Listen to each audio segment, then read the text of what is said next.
Okay, good morning, everybody, once again, and welcome to the dissertation defense of David Glover.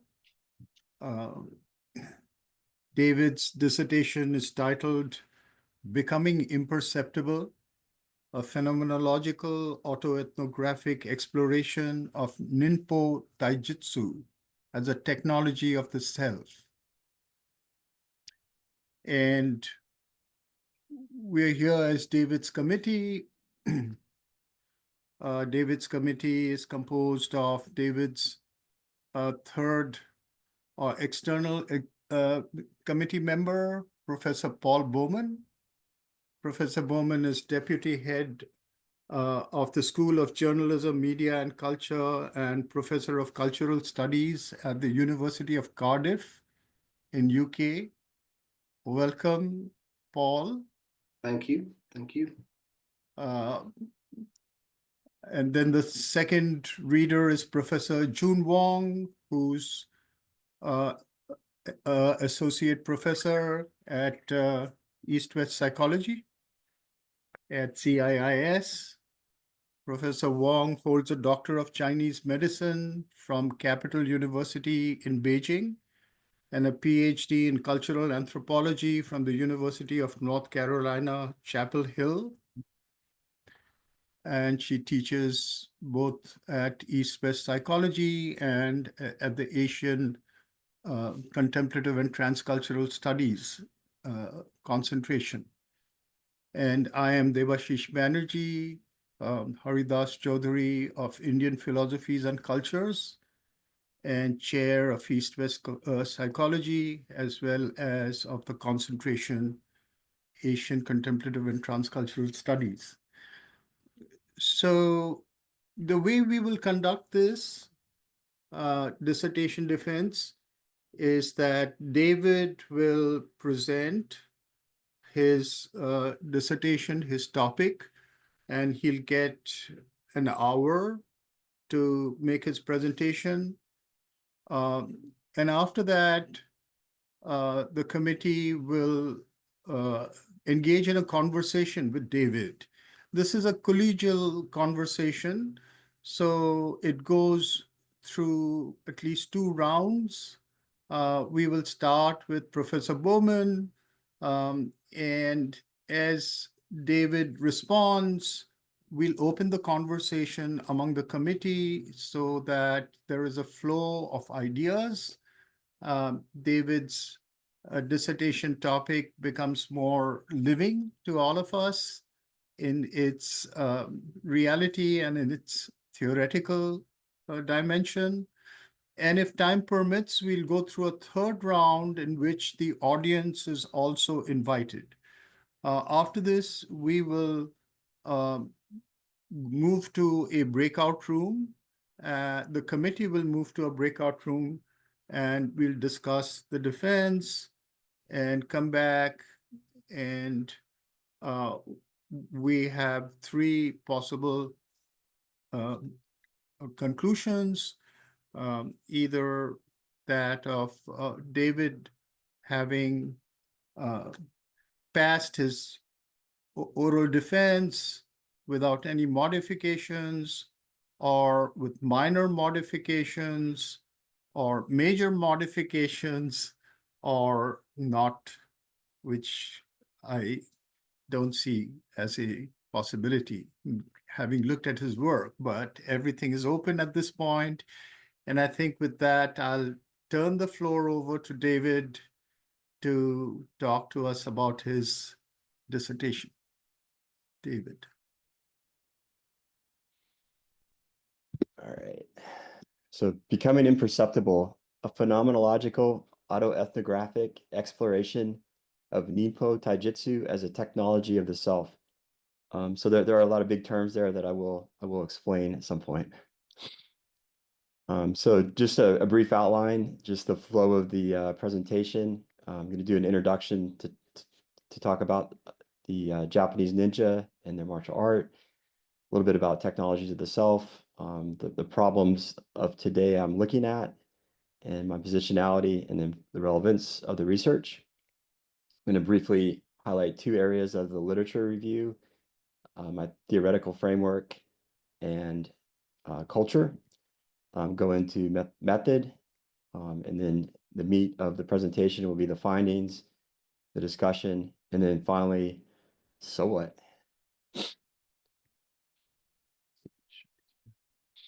Okay, so a brief introduction to Ninpo Taijutsu.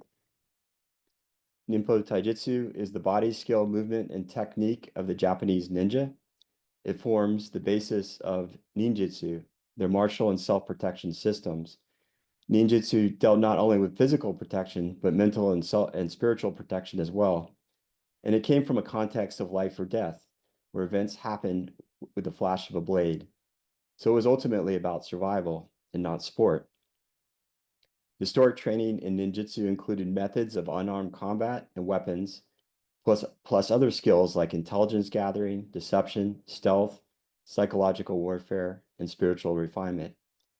These martial and self-protection systems were influenced by philosophies and practices such as Taoism, Buddhism, Shintoism, and other traditions from Japan. Toshitsugu Takamatsu, considered by many to be the last true combat ninja, was the Soke, or lineage holder of 9 Japanese ninja and samurai martial traditions. According to Ishizuka-san, the 9 lineages shared a common origin in Gyokuru, which originated from the Tang Dynasty more than 1,000 years ago. This was generational knowledge, meaning it was passed directly from teacher to student and often kept within families. As information gatherers or spies, the historical ninja developed the ability to blend in with their surroundings, to evade notice and avoid unnecessary attention. However, if discovered, they needed to effectively counter and survive an enemy's attack, even when at a disadvantage. So emerging from this context is imperceptibility, an ability to blend into the environment and disappear from another person's perception. And when I say perception, I mean more than just vision. So this includes other things like touch, proprioception, and a felt sense of threat. I'm just going to touch briefly on the transmission of the Ninpo Taijutsu that I studied to the United States. So most ninjutsu in the US comes through Takamatsu-san. And Takamatsu-san passed on the lineages of the 9 historical schools to Dr. Masaki Hatsumi.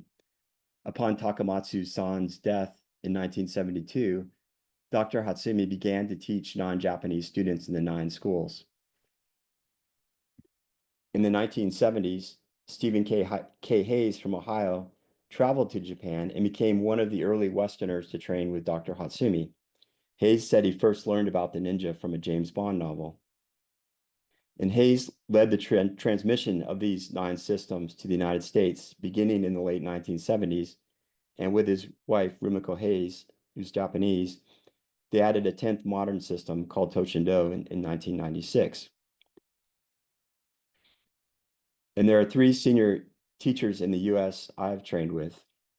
There's Mark Davis of Boston Martial Arts. He began training in ninjutsu with Stephen K. Hayes in 1983. So he's one of Mr. Hayes's earlier students. Dennis Mahoney of Shinobi Martial Arts in New Hampshire has been one of Mark's students since 1988. And then Teresa Murphy, also of Shinobi Martial Arts, has been Dennis's student since 1999. So I trained with all 3 teachers online during COVID and since 2022 in person. And currently I primarily train with Dennis and Teresa, and then we'll occasionally do seminars with Mark Davis. And for this study, I interviewed all 3 of them for their insight and perspectives on this topic. So in an earlier slide, I mentioned that the Ninpo Taijutsu was designed to be effective even at a disadvantage. So the question is, how do you defeat someone 3 times your size? So this is a picture of Mrs. Hayes and Dennis. And Dennis is literally to the pound about 3 times Mrs. Hayes' size. So he's 3 times bigger. And in this picture, there's Mrs. Hayes is basically has just thrown him by his finger. So Ninpo Taijutsu assumes an asymmetrical situation in that the defender must be able to survive an attacker who may be bigger, stronger, have weapons, or there may be multiple attackers. So again, it is not a sport, and obviously it is not about size or strength. So this study that I'm doing, that you're learning about, is an inquiry into my experiences with Ninpo Taijutsu, but it's also an inquiry into my experiences in and with contemporary American culture and society. E.O. Wilson once said, "The real problem of humanity is the following. We have Paleolithic emotions, medieval institutions, and godlike technology, and is terrifically dangerous and is now approaching a point of crisis overall." So despite godlike technology, artificial intelligence, nuclear weapons, contemporary society in the US is marked by individual suffering. For example, high rates of drug overdose, suicide, and depression, marked by social unrest, such as institutional racism and an epidemic of gun violence, and by declining physical health, as evidenced by high obesity rates and sedentary lifestyles. And all of this is situated in a global context that can be characterized as volatile, uncertain, complex, and ambiguous, or VUCA. Moreover, modern culture, especially with digital technologies like smartphones and social media, has created an epidemic of stolen focus, to reference Johann Hari's book by that name. There's also human exploitation by capital, where individuals are reduced to tools of production or being consumers. And from this perspective, the human body, like the environment, becomes another resource that can be used and exploited.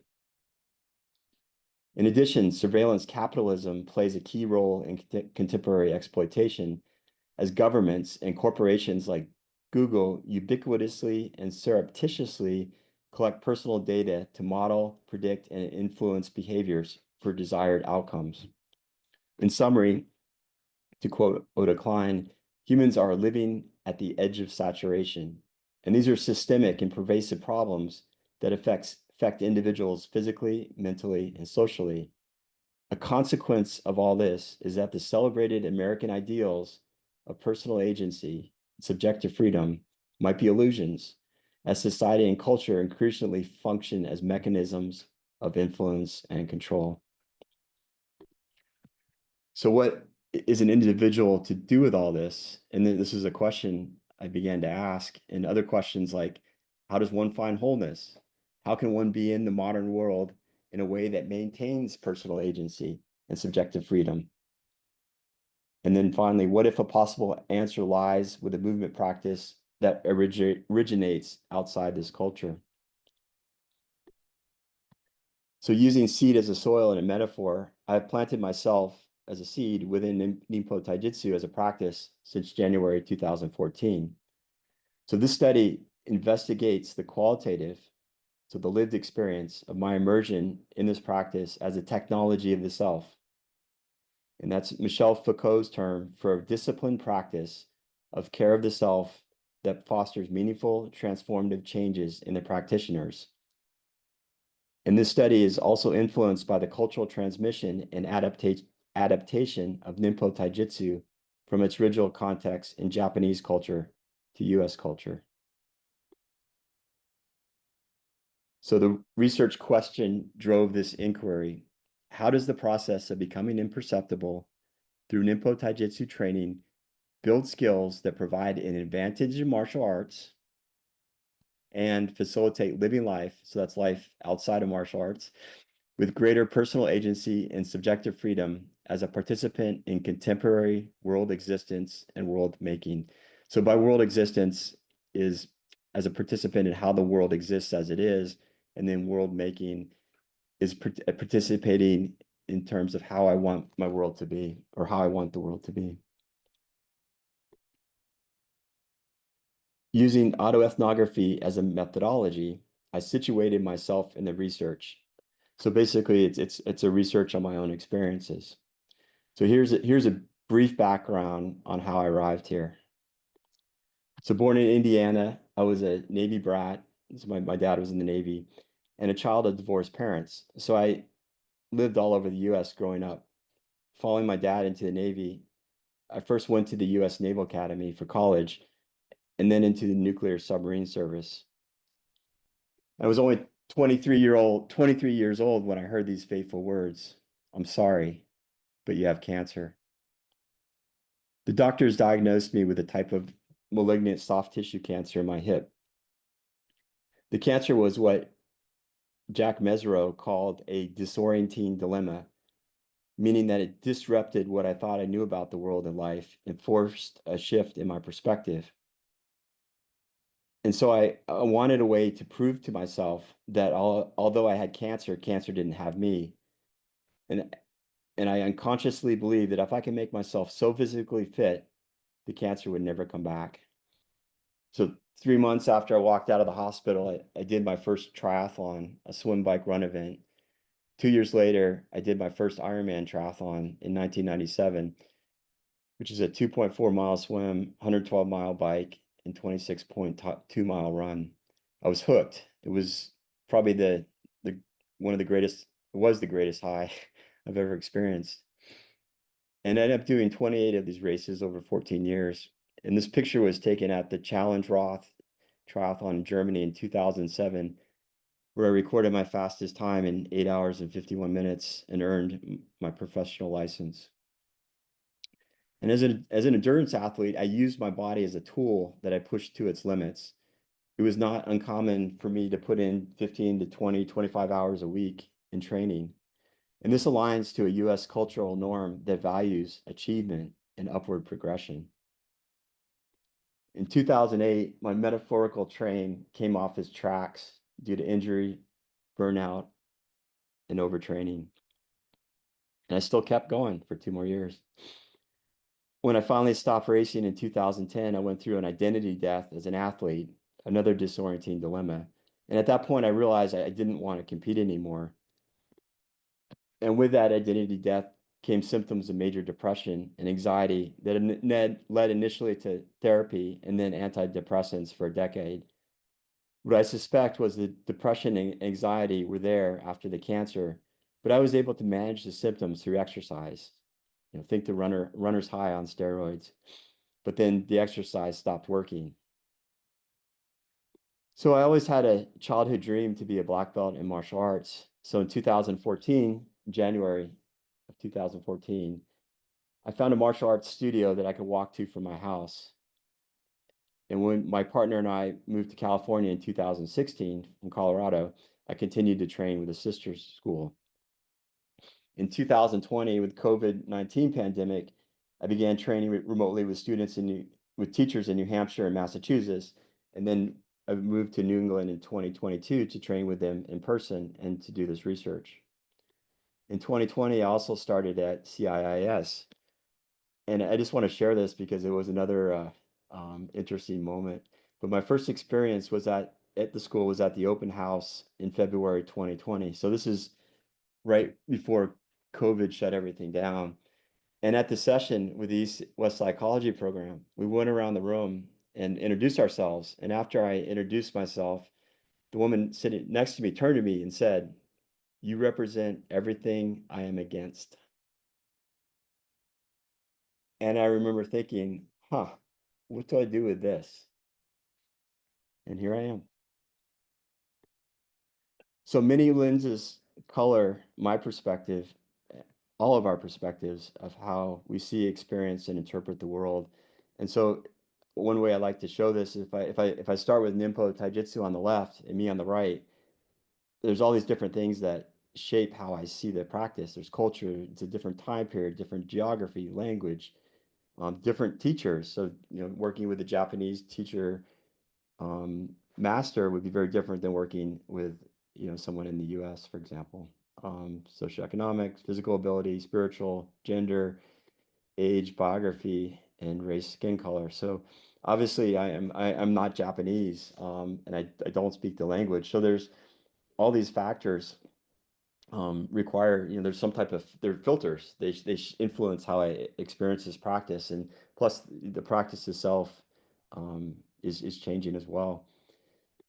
And so the point is that anyone that experiences any type of practice like this, that it will be a subjective experience. And for this study, I focused a lot on culture, so that's why I'm highlighting it here. So why this research is relevant? Academically, there are relatively few studies on Ninpo Taijutsu, researching it as a technology of the self, a practice of personal transformation, and researching the advanced skill of imperceptibility are novel approaches. This study will add to the academic conversation for martial arts studies, as well as studies regarding personal transformation through embodied practices. Social and cultural. This research may interest individuals engaged in embodied practices from other cultures, for yoga, for example. This study provides an example of an attempt to engage respectfully in a cross-cultural experience. And personally, I want to figure out how to become holistically integrated and develop the skills to deal with the challenges of the modern world that I highlighted earlier. So I'm just going to do a brief touch on the literature. And anyways, yeah. Okay, so I approached this research as a bricolayer, a French word for a handy person who creatively uses what's at hand to complete a task. So I went out and found different theoretical lenses, concepts, ideas to help me understand my experiences and, as importantly, convey their meaning to you. So if the green box represents the box of my experiences that I'm looking at, by using these different lenses, I can look at my experiences from different perspectives. These lenses may overlap, and there will be aspects of my experiences that are missed. So using a transdisciplinary framework, so I'll explain what it consists of in a minute, but I'm looking at across different fields and practices. So using this framework, like I'm using, brings in diverse perspectives and insights from various disciplines. With this approach, I take a broader view to achieve a more integrated and holistic perspective instead of a fragmented, narrow perspective. And this approach is challenging due to its complexity. So it requires thoughtfulness and accepting a lot of uncertainty. And there's also a lot of discomfort that went with it too. And it also goes against the hyper-specialization of academic disciplines predominantly found in US educational culture. So there's three baskets of lenses that situate the research in the field of academic literature: cultural concerns, relational concerns, and epistemological concerns. In this case, I'm using the term basket to denote a collection of things that I'm bundling together. These things are not mutually exclusive. They may overlap or conflict. Now I'm going to introduce a little bit about each. So cultural concerns address culture as a common thread that weaves throughout the research, because the study examines the Japanese cultural practice from an American viewpoint. In order to do that, one needs tools to study and understand culture and its relationships with a foreign culture. So there are three lenses of this basket that offer insights and critique for the intracultural, so the examination of US culture, and the cross-cultural engagement with the Japanese culture that the study does. Asian philosophies and their corresponding practices serve as the expansive cultural backdrop underlying and informing Japanese Ninpo Taijutsu. So for anybody on the call that's familiar with some of these practices, you may identify with some of these ideas that I'll share later. Post-structuralism is a theoretical toolbox for throwing light on the constructed nature of experiences and offering new concepts to make visible what lies behind them. And I'm using concepts from thinkers like Jacques Derrida, so his concept of deconstruction. So I'm basically, in the study, I'm deconstructing my cultural experiences as well as my own practice experiences. I'm using quite a few concepts from Gilles Deleuze, including the concepts of rhizome and becoming imperceptible, and then Michel Foucault's Technology of the Self. Other strands of cultural theory help illuminate different perspectives. These include ideas from people like cultural anthropologist Ruth Benedict and her patterns of American and Japanese culture, Marcel Mauss's techniques of the body that show how individuals develop cultural patterns of movement within their culture. So people in the US, for example, walk differently than people from Japan. Clifford Geertz's thick description to capture experiences more richly and nuanced instead of just observational. The Franklin School's Horkheimer and Adorno's concept of the culture industry, which I'll talk about in a few minutes. And then finally, Edward Said's Orientalism, which I'll also talk about. So I want to spend a little time with Duluth and Guattari's concept of the rhizome, because it's something I use throughout the research. So they differentiated between the tree and the rhizome. The tree is like a family genealogy with branches coming down and splitting. It's fixed, it's hierarchical. There are clear relationships between the branches. This tree-like structure is prevalent in Western thinking.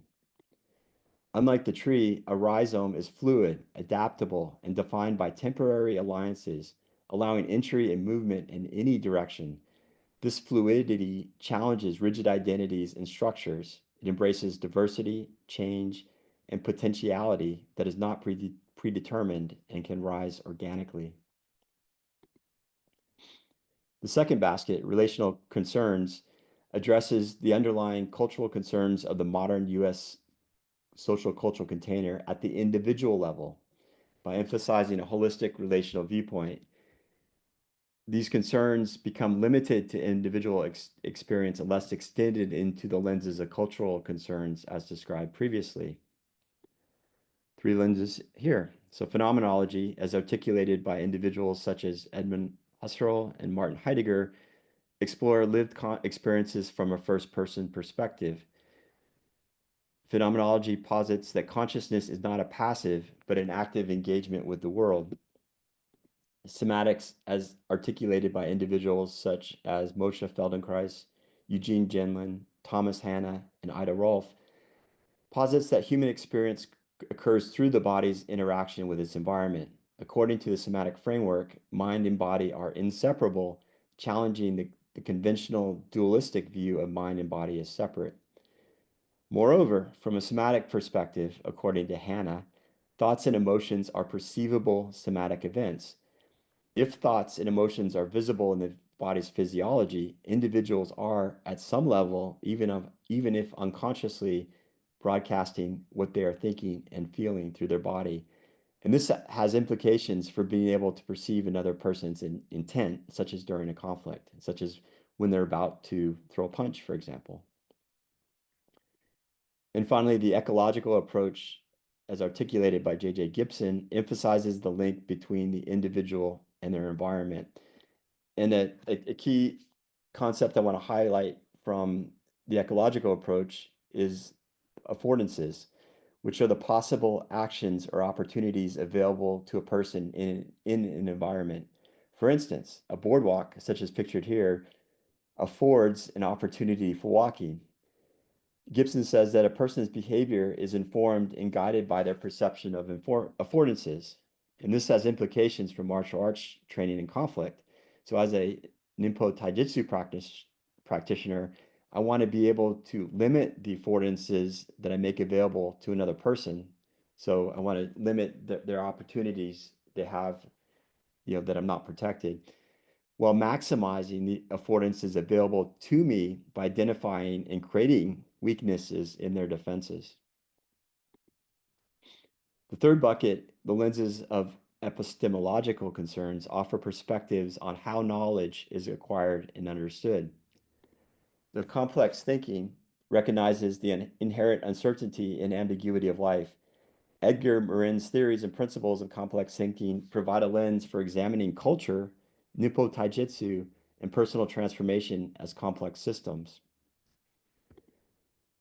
Learning theory provides a lens for evaluating how Ninpo Taijutsu is learned and understood.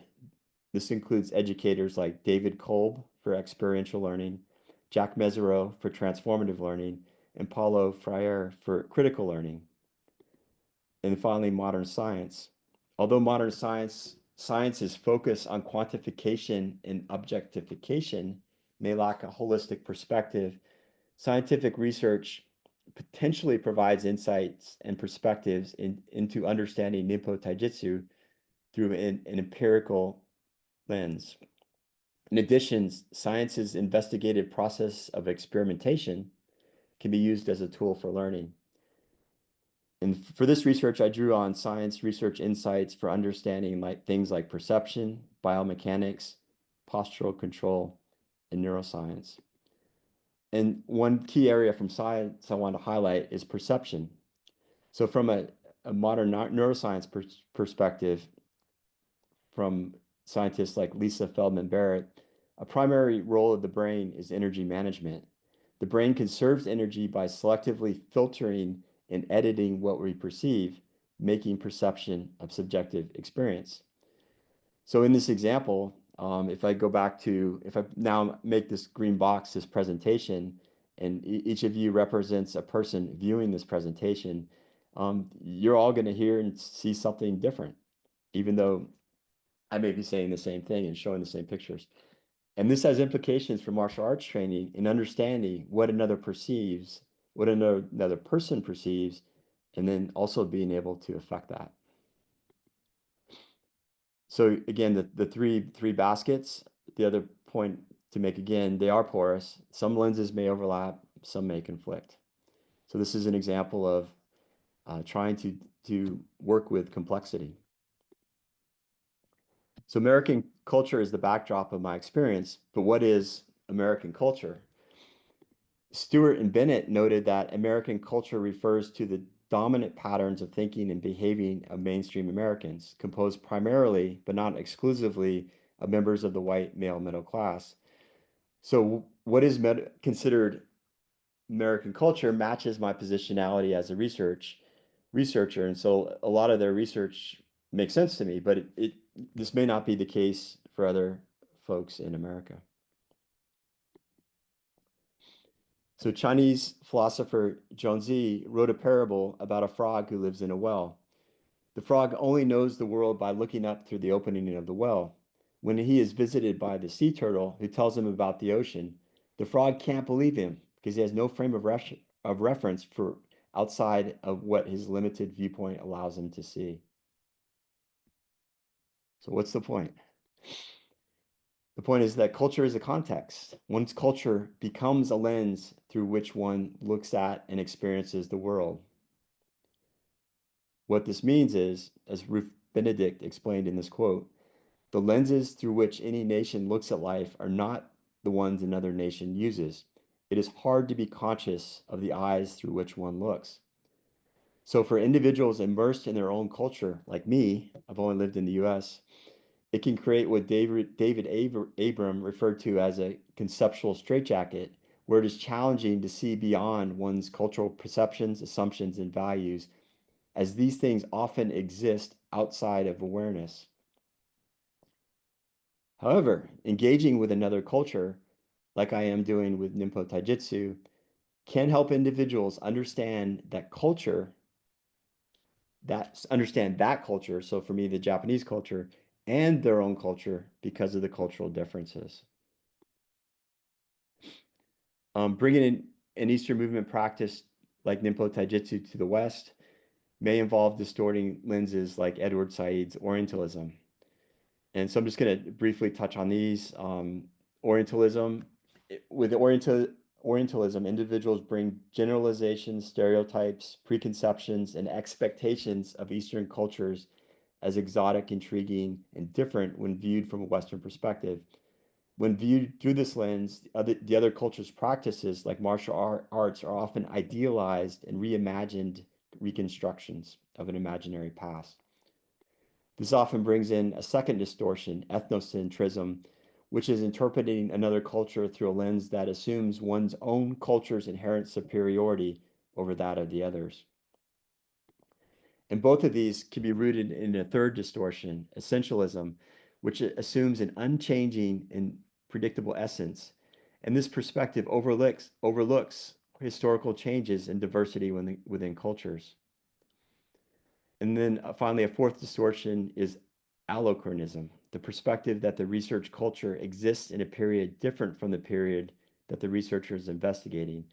This often involves perceiving another culture as more primitive and less evolved than one's own.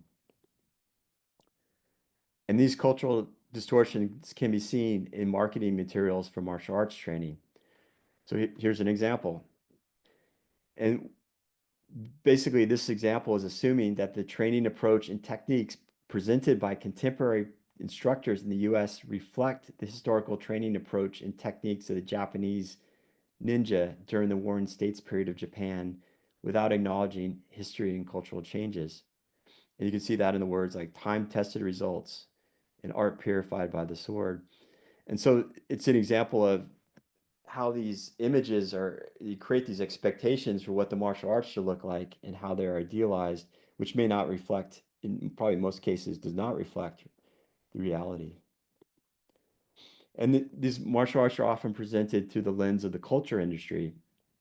It's Horkheimer and Adorno's concept that illustrates how cultural products like movies influence and normalize appearances and behavior in martial training and fighting, creating preconceptions and expectations for what these should be. So, for example, my initial understanding of martial arts training came from movies like The Karate Kid. So in the US, practices like martial arts are often implemented as technical, goal-oriented regimes. So, for example, a focus on achieving higher belt ranks to get the black belt, while promoting benefits such as health, stamina, fitness, and body beautification consistent with cultural norms. So here's just an example of a typical representation. Method. I'm going to try and breeze through this section pretty quickly. Phenomenology focuses on detailed exploration and description of lived experience and felt experience. Autoethnography seeks to analyze and understand social and cultural experiences through the researcher's personal viewpoint. So in terms of immersing myself in the research as both the researcher and the researched, throughout the duration of the study and before and now, I consistently train in 5 to 6 classes in the dojo per week. That's about 9 to 10 hours a week. While also training by myself. I journaled during this time. I conversed with teachers and other students and viewed class recordings. And one limitation of this methodology is that I am just one person researching that person's experience.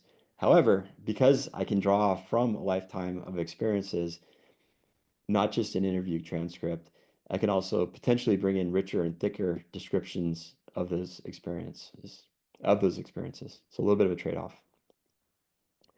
So to identify the themes explored in this research, I conducted a 3-month journaling exercise during which I asked myself 2 questions every day. What's going on with me? What's going on with my training? And these reflective questions were designed to capture my daily experiences within and outside the practice. And then using the Obsidian app allowed me to tag keywords and phrases that I could link across journal entries. And it allowed me to create this really cool visual map of keywords and codes and really to illustrate the complexity of the connections between them. So these are different journal entries and keywords and codes, and the bigger the circle, the more connections are. And so in line with Cresswell and Post's suggestion to identify 25 to 30 meaning codes, identified 26, and then from these codes identified 5 themes through an iterative process of journaling, outlining, mind mapping, and reflecting. The tree and rhizome can work together, and Duluth and Guattari gave the example of map and tracing. So the map is the background. You can enter a map at any point and go in any direction, and you can go in different paths. And the tracing is traveling a path on the map. And so to represent the different aspects of my experiences, I use the term plateaus from Duluth and Guattari. So to represent that they are aspects of the larger rhizome. And then emerging from my journaling process and analysis, the 5 themes were the process of learning, natural movement, embodied awareness, relational dynamics, and becoming imperceptible. A key point, though, I make that these 5 plateaus are not mutually exclusive. As you'll see when we go through them, they connect and relate to each other. The order presented is also somewhat arbitrary, as I could have gone in a different order or explored other plateaus, other aspects of the rhizome of Ninpo Taijutsu. My research and writing process was both rhizome and tree. It was rhizomatic in that I allowed the writing to merge and go in different directions. I might start in one area and end up someplace else, or end up on a mind map or outlining. But with this mess I created, I then had to massage the writing back into the tree-like structure of the dissertation. And then I also went through a similar blended process with this presentation. So it's went through about 7 different iterations to get to this. So to define personal transformation, I use the definition by Anderson and Broad. So the words in orange are the ones I want to highlight. But they basically said personal transformation involves a qualitative shift in one's life view and or worldview. Such a shift may occur rapidly or gradually, dramatically or subtly. Transformative changes tend to be persistent, so not merely a temporary shift that reverts to an earlier condition, pervasive and profound, so having an important life impact. So these are the criteria I used when evaluating how the practice has changed me.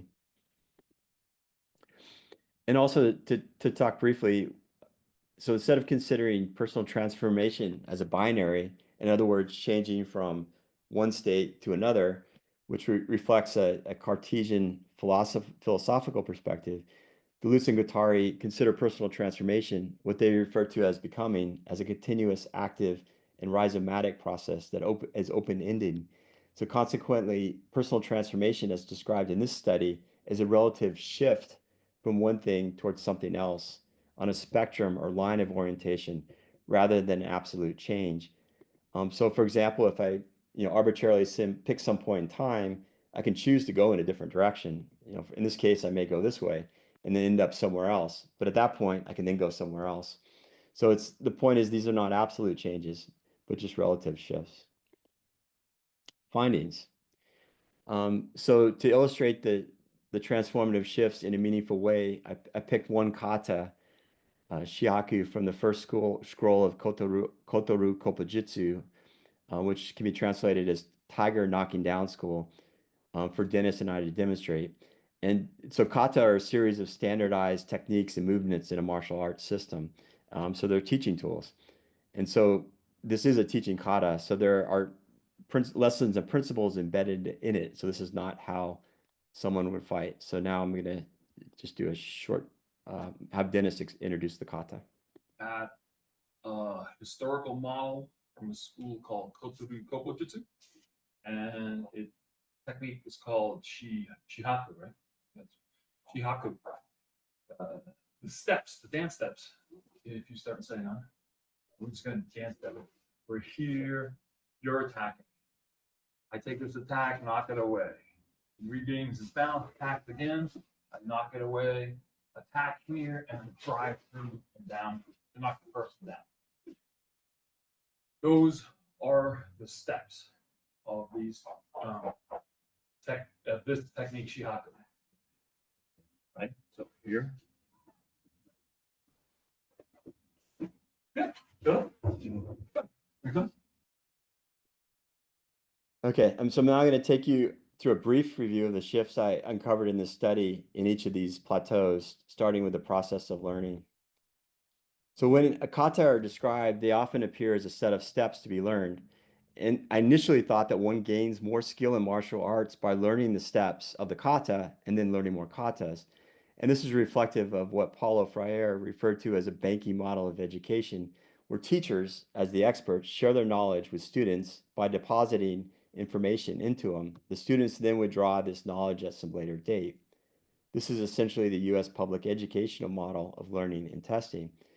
What I discovered is that instead of memorizing steps, a practitioner can use the kata to discover what is hidden inside them by looking at the relationships between the steps of what is happening. So for example, if I look at this kata, this is a different kata, but if there's different steps, is Like what actually led to the confrontation in step one?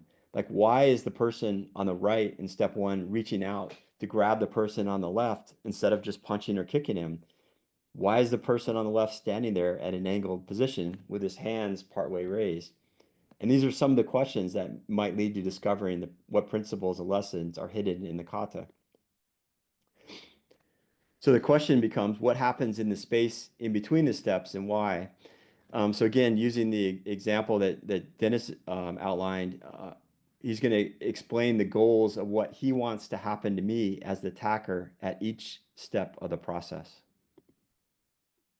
From this, we're looking at historically, both of us did something called Seigan no Kamae, which is a posture that puts at the eyes, holding them at bay. And then as I adjust it slightly, David has a bit of access to me, so that access causes him, causes the effect of him taking the shot. That's what gives it away. I'm here trying to hold him at bay, and then all of a sudden he has access and he takes the shot. That's the first effect I'm trying to cause. The next effect that we're working on is as he gets it, I'm trying to break his balance here. You can see how his spine has been tilted, and that's where the effects we're looking for. As he rights himself, his spine starts to come to me, and I do basically the same thing. This causes him to pull away and open up the spot to allow me to drive through. So each of these has an effect: an avoidance and a disruption of his balance, another avoidance and disruption of his balance. The rising kick causes him to open up the space that I need to access to punch through and knock him to the ground. Those are the goals for those parts. Okay. So from this perspective of looking at the relationships, the goals between these steps, the teacher becomes a guide, and the scientist, or excuse me, the student becomes a scientist who experiments and tests things out. Consequently, failure is important in understanding why something didn't work in order to be able to differentiate. The shift I'm making through the process of learning plateau is a shift from learning and collecting knowledge, from collecting the katas and techniques, to learning as an ongoing process of experimentation. This underscores that I need to continue to observe and self-correct myself during training as much as possible, or at least to understand what I'm doing incorrectly. Ultimately, this also means I must take responsibility for my learning. Second plateau, natural movement. So my expectations for martial arts movement came from the culture industry, the movies, like big athletic movement with explosive speed and power, as seen in the movies like Karate Kid and Bloodsport. And reflecting a Western norm for linear thinking in parts, I consider techniques to be a series of sequential things that I would do by moving parts, body parts. However, as Hatsumi-san wrote, when you understand Ninpo Taijutsu movement, you'll understand what nature is. An example of natural movement is a house cat walking effortlessly across the room.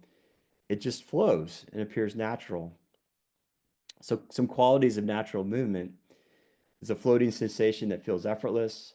The body moves as an integrated or connected shape that changes, and one is always in balance. And so the video that I'm about to show you focuses on the initial defense of the punch attack that we've been demonstrating.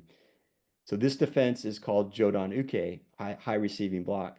So Dennis will start by explaining the three goals of the initial movement. The defender wants to get out of the way, they want to intercept the attacker's punch, and then they want to break the attacker's balance. He then explains how these movements can be more natural, and then I demonstrate at the end. So with our three goals, getting out of the way, intercepting the punch, and breaking your balance, what most people do, especially in our culture, is go ahead, I'm going to step out of the way and try to do this. But notice it's late, right? Because my brain went sequentially, went step, block. Do you feel blocked? No. I feel like you got the catch from the face. Exactly. Right. Okay. So if I do this in parts, or if I don't take the step, I'm going to concentrate on the block. Yeah, it's great, but I'm still in a dangerous position. to use my body naturally, we have to decide what shape changes, what balance shapes. So the evasion is I'm currently here in what we would call concave. And if I change my shape as you punch to a convex, my body moves out of the way because of that shape change in gravity. As I'm doing that, I allow that shape change to bring my arm up for me. It's not me blocking you with a limb. This is part of a shape change. The third part, break your balance, the goal of avoiding and intercepted, and now I shape change again back to concave, and you can see how you're on the outside now and falling into the hole, which allows me to have access instead of you. That's the difference, right? Shape change for the avoidance and the interception, and as you catch your balance over there, shape change back to concave. There you go. All three goals moved into one effect. So achieving this natural movement requires becoming aware of existing ingrained movement patterns. So I mentioned some movement patterns are cultural. So I'm learning to do this through ongoing observation and awareness of what I'm doing. And this ties back to the process of learning and experimentation. Natural movement extends beyond martial arts to how an individual moves through the world in everyday life. The shift that I'm making through this plateau is a shift from moving parts, so as steps, to moving naturally as an integrated shape. Done with natural movements, techniques are effective while also feeling effortless. And this also leads into the next plateau, embodied awareness. Historically, the ninja as intelligence gatherers needed heightened awareness to observe their surroundings and others. They needed to develop a finely tuned perception and response system that could be activated instantly when needed for self-defense. Unfortunately, modern life has diminished people's ability to be aware of their environment. Many individuals live with constant distraction, leading to reduced attention, loss of focus, and growing disconnection from their surroundings. This is observable in how people, engrossed in their screens, often neglect to pay attention while walking or driving. In this example, I demonstrate how focusing on the wrong thing, like the attacker's arm, can affect one's perception and ability to respond effectively. You ready again? You're going to be the attacker. Show this first. So one of the first mistakes people make when they do this is loss of focus. David's punching at me, his body's coming, and his arm is coming at me, and I'm going to protect myself from this arm. David's arm is not dangerous. David is dangerous. Okay. So what people do is they go, okay, I'm going to do this right here. I protected against that arm, but now feel. Yeah. It's like over, right? Let's just change jobs. You'll feel it. Get your good balance. I want you to do a good shape change, but as this comes in, I want you to track my arm. Keep your eye. As soon as you see this coming, track this hand. How you feeling right now? Not good. Not good. How you feeling? Yeah. Okay. So that's the biggest mistake. People allow their focus to go to the moving object on the peripheral. Ignore it. Stay with my balance. Difference? Yeah, it's just there. It's just there. Excellent. So Ninpo Taijutsu training requires me to develop enhanced sensitivity and awareness of what is happening within me and around me each moment. So I'm learning to map bodily sensations to movements and effects. The shift that I'm making through the embodied awareness plateau is a shift from being an observer of some things to ongoing observation as a process. Relational dynamics plateau. A self-defense situation is a dynamic relationship between two or more people with uncertainty and unpredictability. It's a complex system in that my actions affect the system and vice versa. Because of that, one needs to focus on the other person and not just think about what one is doing. In this video, Dennis has me demonstrate doing a kata first without paying attention to him. So basically I'm focusing on myself, and then by actually paying attention to him and what he's doing. So try this. Come here. I gotta like it. You ready? Step back that side, block. Step back and block right now. Block. Do the block. Step back, block. Kick. Punch. Okay. Ready? Step back, block. In your head, I want you to say step back, block, kick, punch. Not there, right? Because you're doing the wrong stuff. You're thinking about. Right? Now, do me a favor, get in there. Bring your awareness to your center, your concave. Think about going concave, convex. Think about that. Concave, convex. Good. But not attached to me. Right? Just to tie it back in. You know what the shape changes are over here on my balance. Okay, you get it. Oh, there. Feel different. You were floating. Where you're floating to? Where the next one would be. Yeah, because that would be your natural. Because as the effect happens in my natural attack, right? You start to go to what would be. That's the other thing you gotta understand. These kata weren't made up. They are observed and then passed on to teach those ideas that just happen. So for conceptualizing relational dynamics, Duluth offered an analogy of a spider on a web. The spider is there on the web, but not localized on the web. The spider is immediately alerted by the slightest vibration that instantly becomes the focus of the spider's attention, and the spider is there at infinite speed. This example suggests an awareness that is ever vigilant and extends outward in all directions. The spider's focus is then directed to where it needs to be. So I am reimagining myself as a field of relational awareness akin to Duluth's spider. Like this spider's web, I can extend my relational awareness field outward into the environment. From this perspective, awareness also becomes a tool for self-protection to perceive threats. My investigation of the relational dynamics plateau revealed a shift in my understanding from being an independent agent focused on myself and separate to be an interdependent aspect of the environment. And finally, becoming imperceptible. So loud movement with excessive motion and tension and effort is more perceptible to an observer. To be imperceptible necessitates that a Ninpo Taijutsu practitioner develop quiet, natural movement that is more integrated and without unnecessary tension. So for this, Dennis is gonna demonstrate.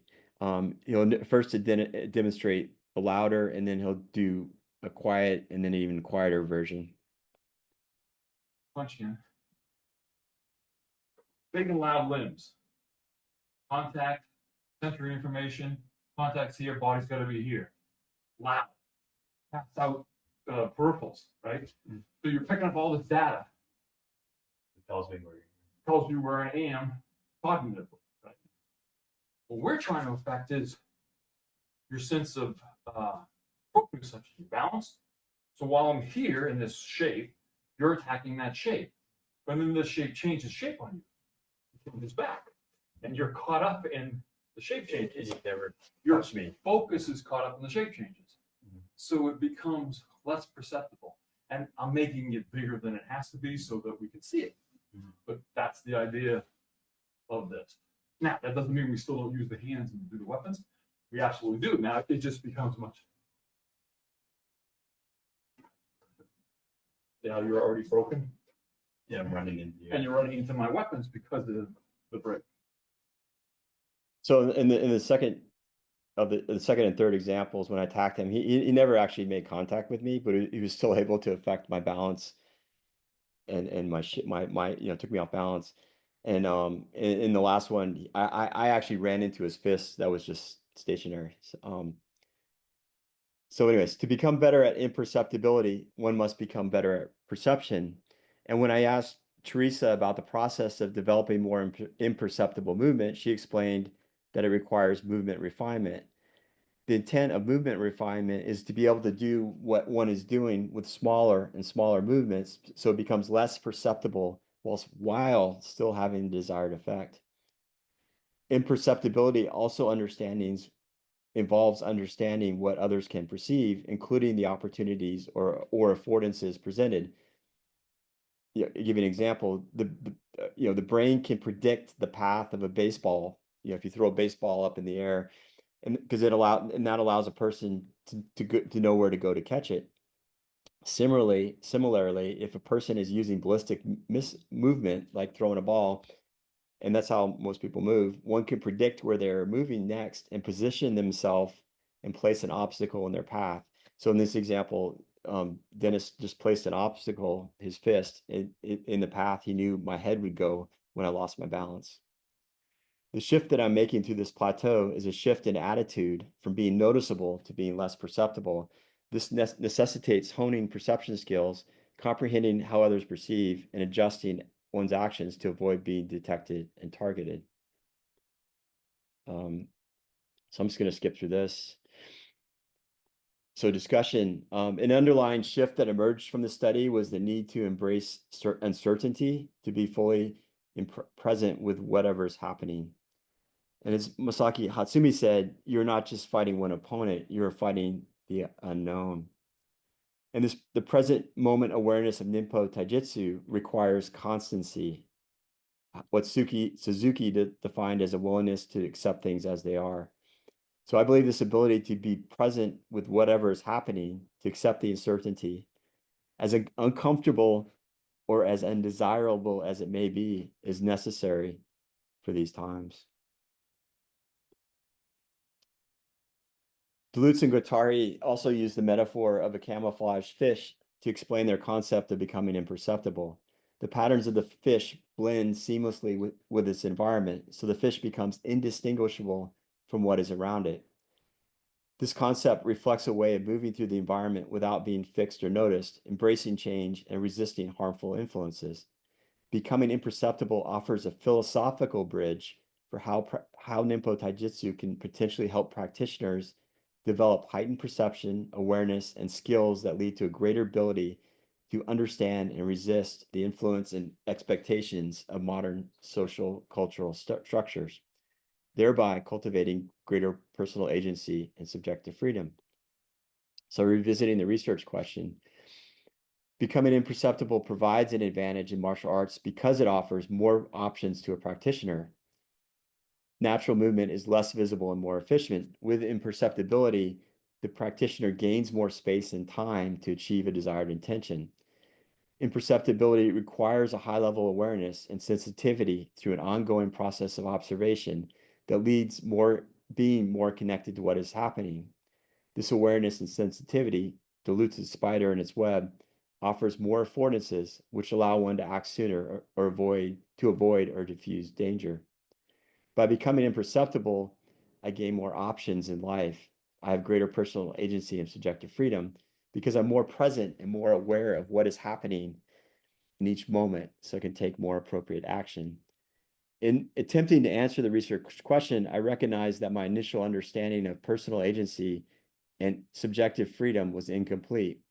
Because I'm both an individual in the world and an individual in relationship with the world. So this is another shift in perspective I'm making.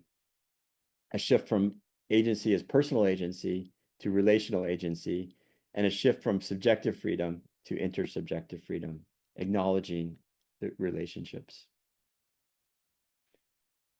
So revisiting the definition of personal transformation, have my experiences been persistent, pervasive, and profound? So based on what I experienced and shared, I think so. So what? What does this all mean? A few more ideas to share. One point I took away from all this is that culture is an underlying context that shapes how individuals interpret and experience the world. When asked by a student why people behave in a certain way, Dr. Hatsumi responded, "That's the way people are made." Hatsumi-san then offered the analogy of a bonsai tree. In the same way that the miniature trees are grown and shaped in containers and made into a bonsai, Hatsumi explained, humans are made. Bonsai trees are shaped not only by trimming, but also by wrapping wires that direct and shape the trunk and branches of the tree. Similarly, humans are directed and shaped from birth by external influences like society and culture. Why these influences affect a person is suggested by neuroscience through neuroplasticity, the brain's ability to change and adapt based on a person's activity and experiences. To expand beyond one's conceptual straitjacket, one needs to engage with differences. Revisiting Jonesy's parable of the frog living in a well, the frog needs to hop out of the well and see the world. Consequently, engagement with other cultures can help individuals better understand that culture and their own culture. So here's an idea. If an individual is aware of these social and cultural influences and how they have been shaped by them, one potentially has the ability to choose something different.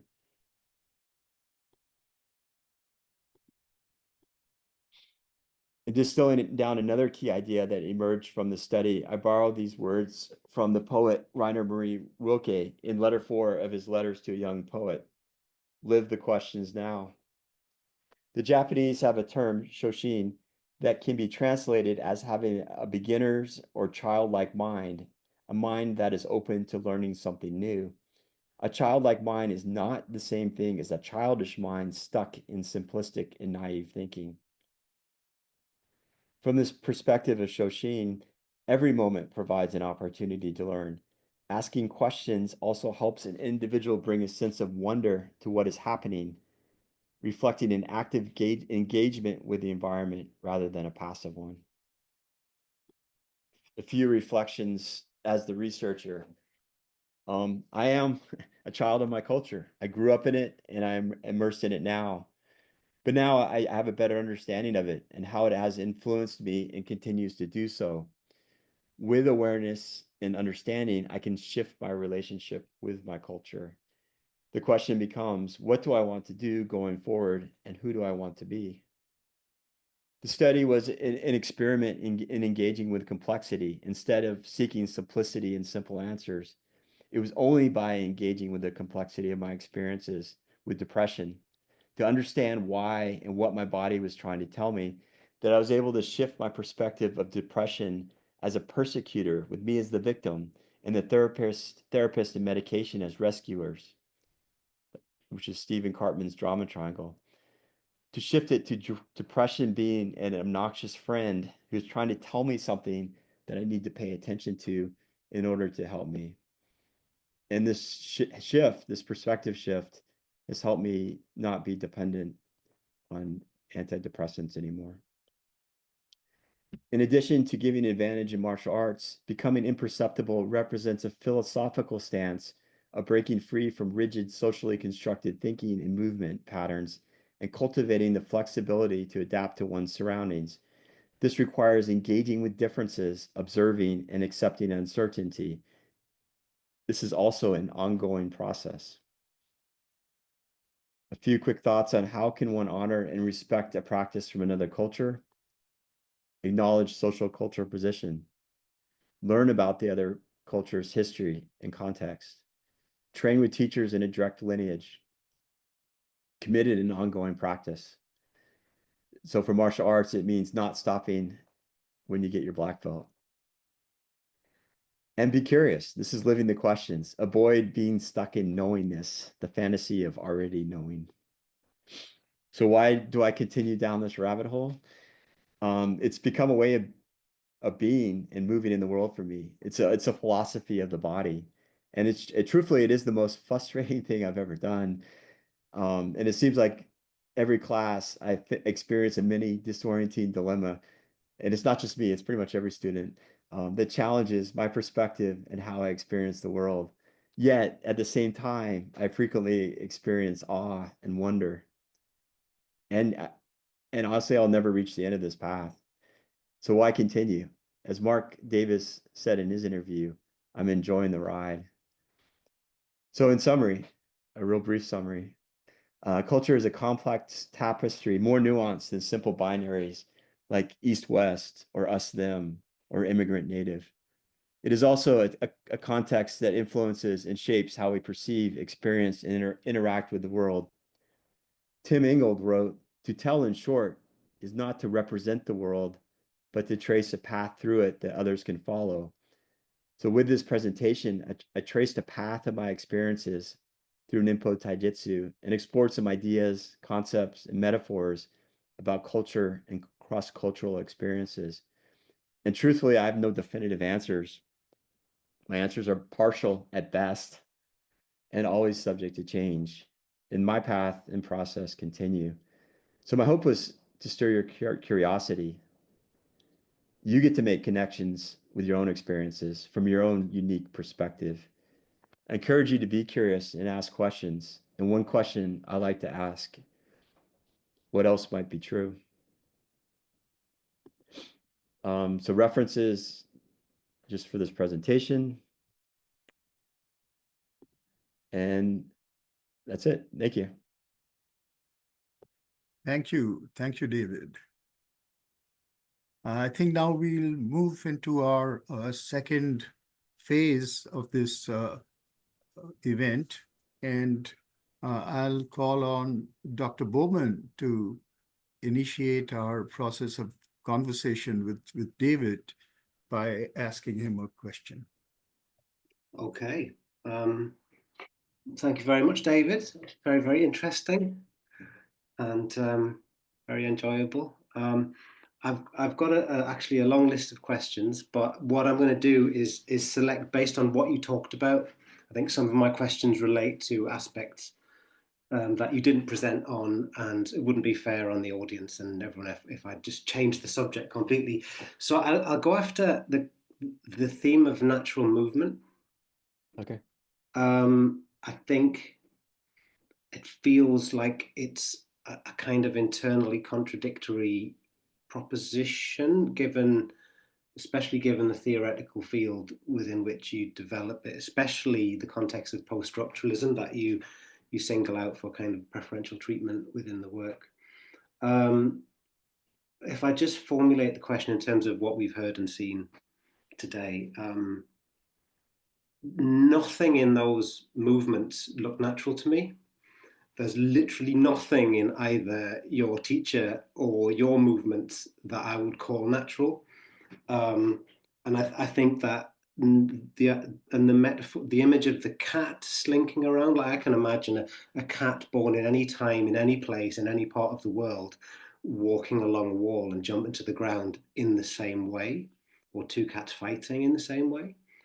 But I can't imagine two people fighting in the same way, or two people walking down the street. As you said, we walk different in America to in Japan, which is kind of Marcel Maus's proposition. So could you reconcile the notion of natural movement with the variability of culture and the variability of our bodies and the inexorability and unavoidability of our kind of disciplining by culture, please?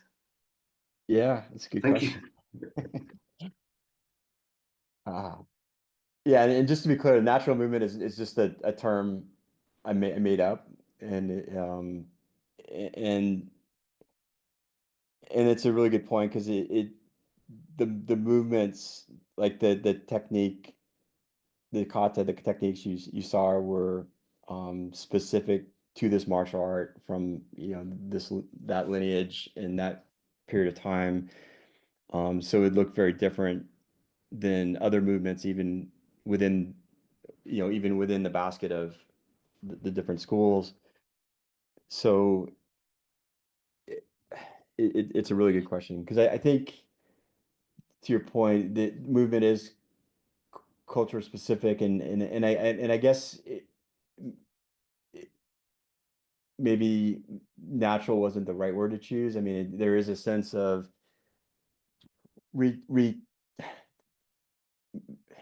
so rather than defining by what it is, like maybe I define by what it is not. And what it is not is all the extra noise. So I use the word quiet and noisy movement. And there's a quality to it, and it's something I can perceive now, or I can see it and Dennis and I joke about this when we see people walking or running, just like you see that they're not in balance, they're out of alignment. And but there's also a quality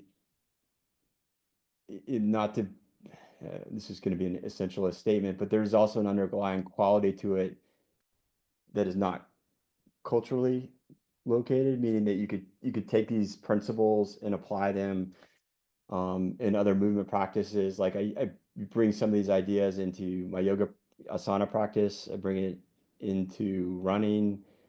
We've used these same ideas with boxing in the dojo.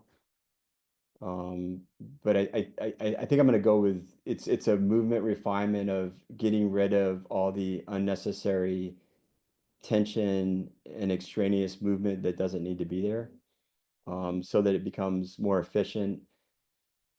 And we have language in the dojo, like we talk about, like use gravity to move. So rather than pushing off to move, if I actually kind of kind of release my legs a little bit and, can lift up one leg, I'll kind of fall to, fall in that direction. You're moving more from the center of the body. So instead of throwing a punch, out here, but, throwing it from the center so the whole body shape changes. But yeah, it's something it's easier to experience than to explain. Okay. Thank you. Just to, I think it's a great point. It's a wonderful point, Paul. And as David was talking, I was thinking you brought up the issue of asanas, for example. And there's two schools to thinking about asanas. One is that you have to get the form in the classical way. You have to really endure. And as you said, our upbringing makes us a certain kind of a physicality by the time we come to a practice. And for some, it's extremely difficult. It's almost impossible to form a classical pose. But then the other school is that it's not really about, forming a classical pose, but about certain principles of the body, just like you were talking about, kind of getting it to a point under the circumstances of your formation that seems to hold least weight, that seems to be almost weightless in a sense. So I'm wondering if there's in the way in which you write your dissertation, I think you say at a certain point that natural movement is actually not natural. It's not natural to any person who's been. I mean, it's not how you're born. It's learning something that you're not almost. So would you like to comment on that, Paul? How would he be able to nuance? Maybe he needs to nuance that term. Okay, yeah, I think I fed him a binary, and I think that when you get fed a binary, you deconstruct the binary. And I think that there are already, kind of lots of theoretical resources that you could draw on. And I think I completely get what you're saying. I just think that there's a kind of implicit sort of problematic universal there. On the one hand, you accept the universal, but the universals, like human physiology and human movement, that there's something kind of universal about that, but it's always mediated through habitus, through social context, through economic, through religion, through all sorts of kind of social values and so on. Mm-hmm. So I think that it's fine, and I think there's also, we could do that kind of anthropological distinction between like emic and etic concepts, right? Like this is not like it's like a descriptive concept, but it's not an analytical concept. And I think that it would be a term that you could use in inverted commas, and that would be fine. Like it's context specific. It's the most efficient movement within that movement principle, because the natural movement that you learn in wrestling or Brazilian Jiu-Jitsu is different to the natural movement that you learn when you've got a stick in your hand, to when you've got a knife in your hand, to when you've got a gun, to when you're making a cup of tea. It's There's not one natural movement, and it's always kind of culturally articulated, I guess, or expressed. Yeah. I think there's a lot there, but it just feels like it's a not really a strong concept that's snuck in there a little bit. Yeah, no, I agree with what you're saying, and I think too, I think from at least from an Ninpo Taijutsu perspective, it's the same natural movement cuts across weapons, unarmed, ground fighting, grappling. It's the same principles, like the idea of I should be able to pick up any weapon, or somebody like Dennis or Mark Davis should be able to pick up any weapon and they can use it. And I think it does bring up a good question, because like when a baby or a toddler is running around and they're just kind of bouncing around and stuff, and that's probably more natural because they haven't picked up the habits of sitting and posture and whatever else we do as adults. Or And there's a sort of Deleuzian, you could just go, well, it's a becoming natural of something that's artificial. So like, to take it to the other way, when I studied eskrima, very much artificial postures. You fight to a posture, you fight for the integrity of the posture, and that posture is it's rock solid, it's everything. You stay rock solid. You don't chase the arm, you don't go outside of your box, you stay focused, and that becoming natural was quite a profound transformation for me as well. Becoming natural of something that was so difficult. And then after a few years, it's like, I mean, I would still do it now. I haven't trained eskrima for 8 years or something, but it's like it's there. It becomes it's something that becomes like a primary habitus almost. Yeah, and that's a really good point too, because the process, I think I like becoming natural, but it's for me, it's an ongoing process of identifying habits that are not that, and then trying to develop new habits that are, and just being able to do it right once versus where it just becomes a natural way of moving, is the challenge, and it's for me, it's like, starting with that awareness of like, oh, there is tension here, or I moved, why did I break it down into parts, or why did I step when I could have, just shifted, or yeah, and I think too that just the language and the terminology. I know, like, we have a language in the dojo in the school that's it wouldn't make sense outside of it too. So it's, I think that the challenge, I think, with all of this stuff I'm talking about is trying to take these concepts that are felt and experienced. In some cases, I may have just experienced them a few times, and then trying to translate them into words, or even with a video, to something that makes sense to somebody else watching it. June, please. Hi. Yes, thank you. I just want to add on this word natural. I think there's a conventional understanding of nature in the Western language context is like nature versus culture, and the natural way. And people maybe understand that in this context, but natural in East Asian, especially in Chinese character, I think the Japanese martial arts also use the character. The character is 自然, right? I don't know in the ninjutsu if they use this word. So 自然 means just as itself, it as itself. So there's a chapter in Lao Tzu, 道德经, the Dao follows the nature, right? Dao follows 自然. So that 自然, many translation translate as nature, but it's not an accurate translation. It's really Dao follows itself, Dao to be itself. And in David's dissertation, what I read, the natural movement is one of the key elements for effortless movement, for centeredness, and is the approach actually to achieve imperceptibility is just to be like the body, the arms, the postures, just be itself, no any actual inefficient movement. So that's the 自然, that's the natural really means here. Is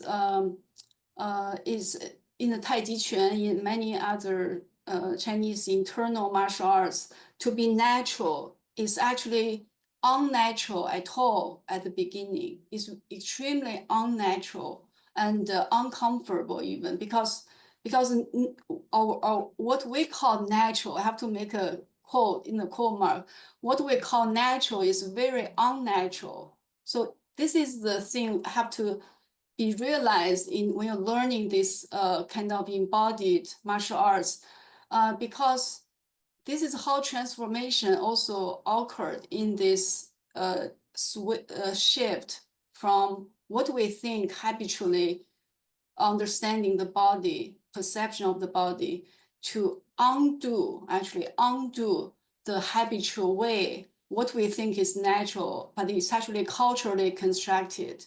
So I don't think it's contradictory for the post-structuralist statement, which David used as a framework, is actually show us how through this embodied awareness of the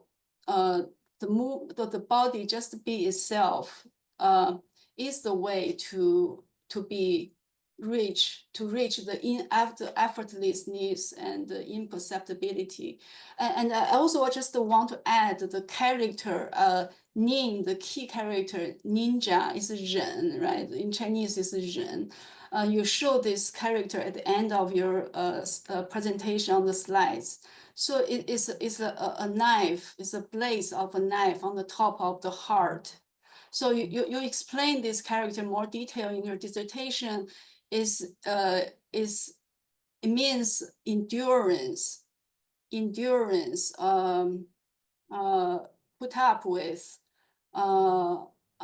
inconceal, and it's related with the other character Yin actually, which means hidden, not being seen, or imperceptibility. So Yin and Ren, they have a natural connection here. So I think the natural movement have to do with this Nin, this Nin, this concept as well. I'd like you to maybe elaborate between this character Nin, ninja, right? Nin, and the movement. Like, what's the connection between the endurance, what you endured? I feel like you are so disciplined in your training and learning, overcome a lot of difficulties, and then to reach effortlessness, right? So it looks like contradictory almost. Like you have to be unnatural in order to reach natural. So I feel that's really a key transformation in your both in your training process and your writing process. And I see how you overcome so many these contradictories, and you also done an exceptional job on writing something almost impossible to write into language, right? So I feel that's something that maybe the more people interested actually for you to see the true connection there. Yeah, thank you. June, why don't you follow up with a question? Oh, David? okay. So my question, there's yeah, I also have several here. Let me think which one is more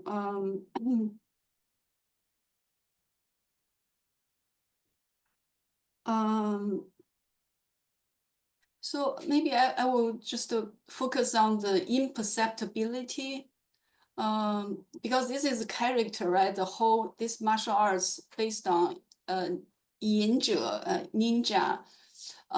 So after you elaborate the techniques, the katas, and you can achieve this imperceptibility. And in the video, I think it's very helpful to show how the person can defense through almost like magic, right? People disappear in front of the other rival. So, but actually, it's not really disappear. Like visually, it's still there. This imperceptibility is more about body perception, right? Yeah. So because the enemy is still there. So, but you punch and then there's nothing there. So I wonder how you translate this from this martial arts into into reality to protect us become hurt, or how you avoid the harm ways in real life, like. Because most people maybe do not have the opportunity to learn this technique in the martial arts sense, right? So, and you also mentioned not everyone need to learn this, but how we use this concept, imperceptibility, to protect us from, harms, stress, physically, psychologically, socially. So I wonder how you can you say more about this, in the real life? Yeah.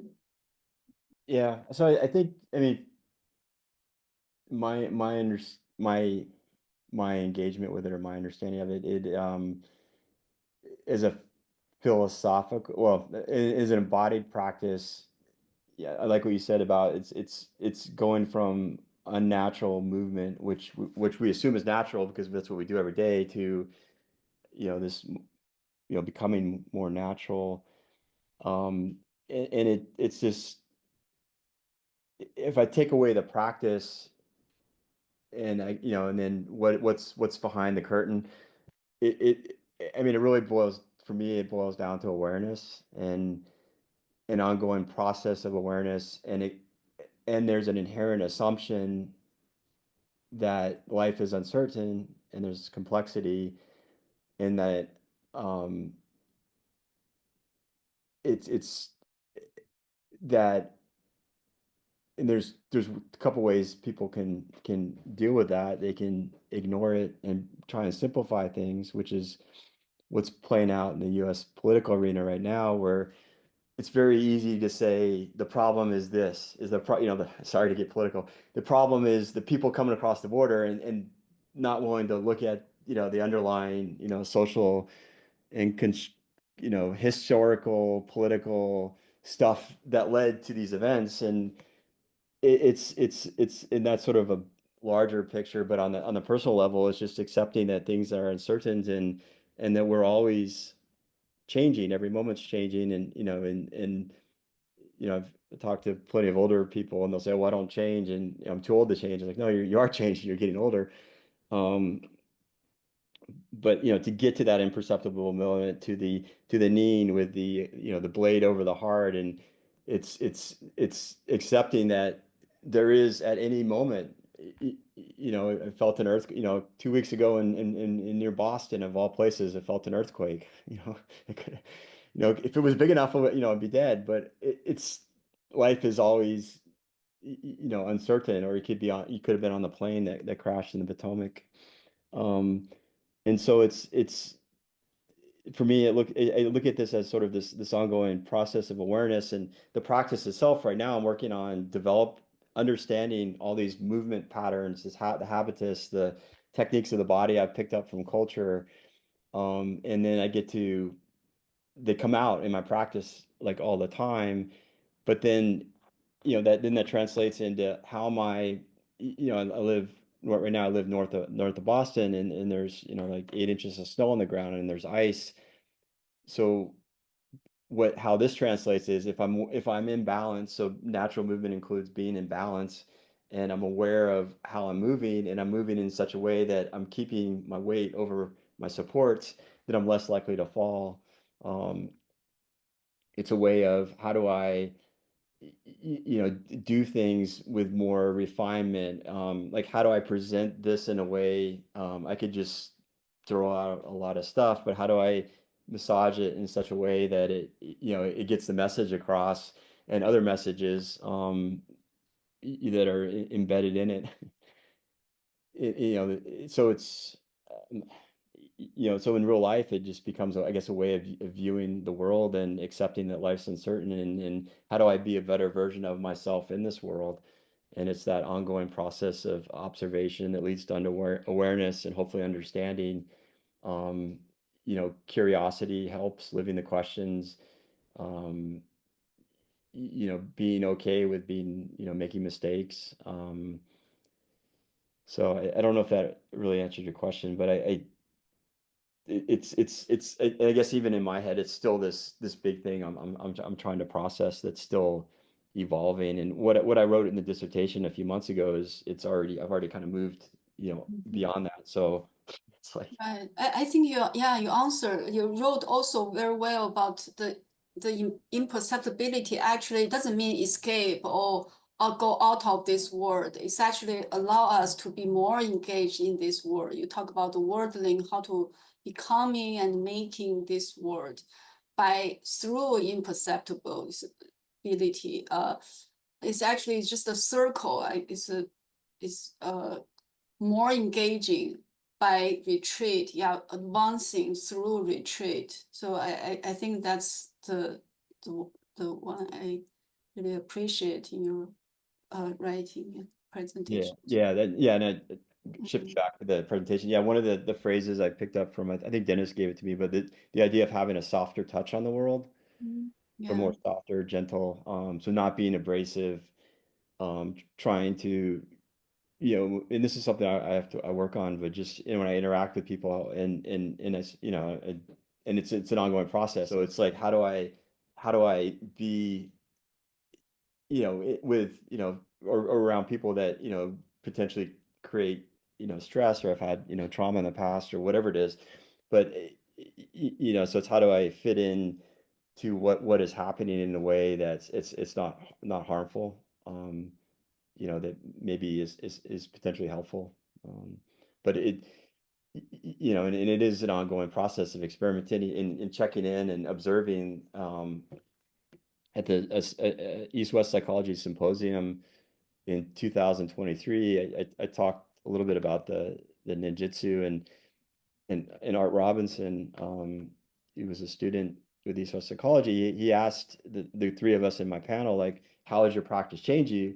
And I mean, the first thing I said was, I observe everything, like myself most of all. And that's, so it's the practice, even, becoming natural, or natural movement is trying to replace habits, that no longer serve me with habits that do. And, and yeah, I think, again, if I were to pick one thing, it would be that observation that leads to awareness.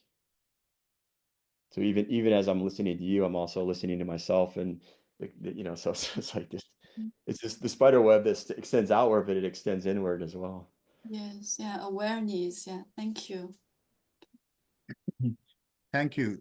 Thank you, David. I have a question for you that's sort of related to what Jude was asking. I think one of the interesting things about your dissertation is the way it moves from a body practice to an existential attitude, and also a kind of a ontological praxis almost. And normally you mentioned this in passing when you talked about somatics, that we take it for granted that there is a body-mind divide and the mind controls the body. But here it's almost the reverse, because it's really the body practice that is determining a passage to the mind and to larger sort of ontological attitudes.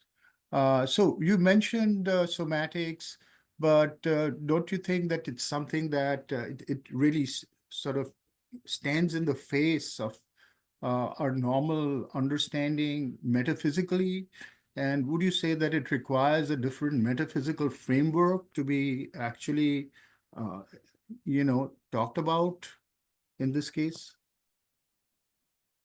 The practice or The body-mind relationship and almost the body-mind. reversal of, priority or the direct movement from the body to the mind and the spirit, the existential understanding and practice. Yeah, I mean that's just sort of what Sri Aurobindo reflected in the seven quartets. Of there's different paths, or different access points. I was mentioning this. I think you talked about somatics, and I think that's certainly a kind of field that is challenging that relationship. And somatics is strongly influenced by people like Merleau-Ponty, for example, who is trying to invert this idea of mind over body, or the distinction between body and mind. But also, you talked a lot about Deleuze, and that's a very important aspect of Deleuze. And he's going back to people like Spinoza, where it's a different metaphysical framework, a framework of monism that can operate from the body and the mind. So I think, I was just wondering if that's something that is of importance in your thinking of your dissertation. Yeah, no, I think, I mean, one of the original questions that inspired me with all this was from Deleuze, came from Spinoza through Deleuze, but of what is the body capable? And I think, and in terms of, like for me, I mean, I'm very good. I can go out and learn concepts and stuff, but it's through the body. Or as Merleau-Ponty would say, our body is our point of view on the world, and it's as a practice. I mean, I use my body to regulate my mind, and my mind to regulate my body. So I don't. I can. It's just like I don't. Yeah, I don't see any. I don't see a separation there anymore. Like in an example, like if I doing research, writing, trying to think about these things, I would go out to my body I'd walk, go to yoga, run, and that's where all the ideas came. In the same time, my body, if I want to, I could do my body to regulate my mind, but also my mind to, to regulate my body. Or just paying attention, like, oh, I need to drink, or I need to, stop moving and rest, or whatever it is. Yeah, I guess I mean, what for me, what your question brings up is just what this whole exercise has been is just starting to unpeel all the layers of the onion and realizing how much society and culture and my own experiences have shaped me. And that mind, body, and the things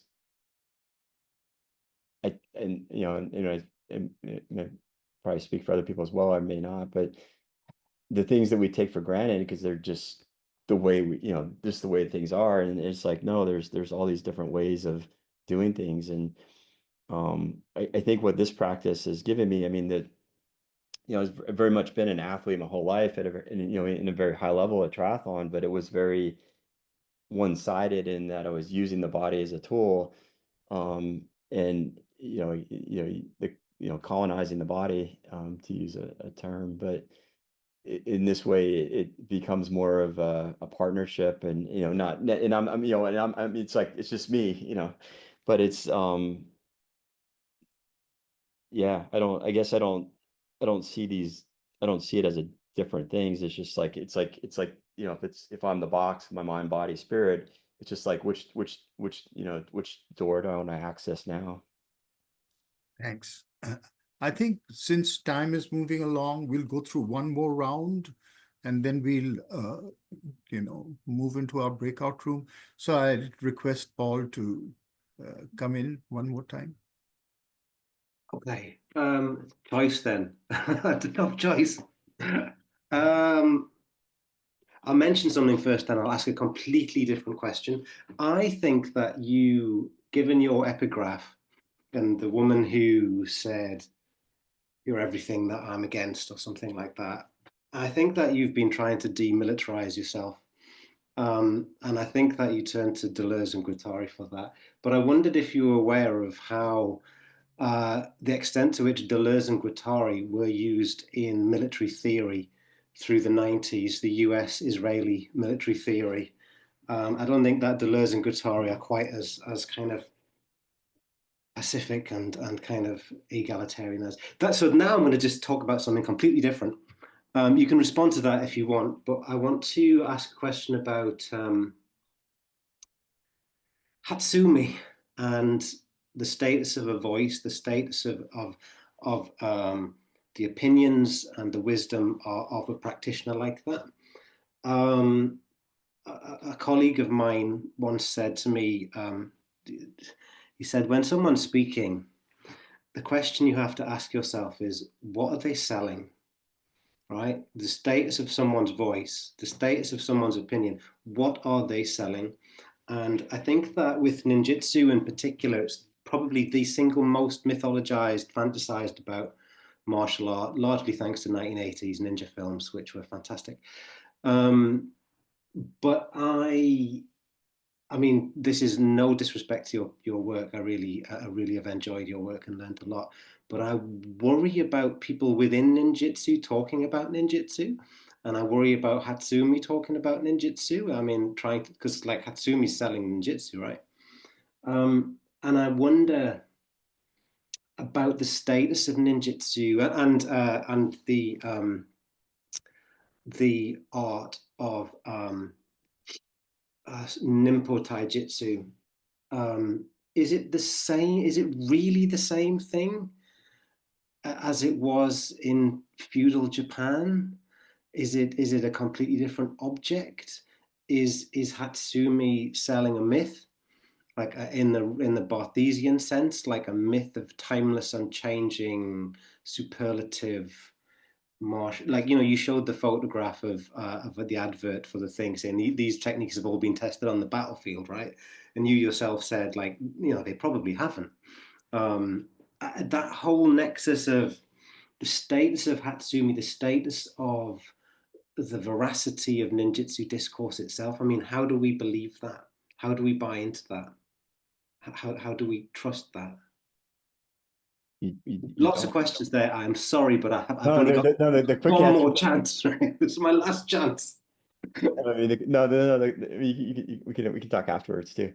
The answer is you don't trust it. I mean, I think that's in the sense that I have no idea. I mean, and I have a quote somewhere Hatsumi talks about. He's like, you can study the history, but we're not even certain of the history. So, and I guess what it comes down to, and you know, if it distill it down, is like the I found some teachers who have some skills that are pretty cool that I want to learn. And it's packaged under, Ninpo Taijutsu. And there's a quality of it that I'm developing an eye for now. And it's like, okay, that person has it, that one doesn't, that one doesn't, that one doesn't. Um, yeah, 99% of the people out there are probably not worth, listening to or talking to about this. But yeah, I think that's the challenge. And when I started in this system, I was very much in, I use the term McDojo, and then it was presented, that second image, the marketing image website. I'm actually in the back of that picture.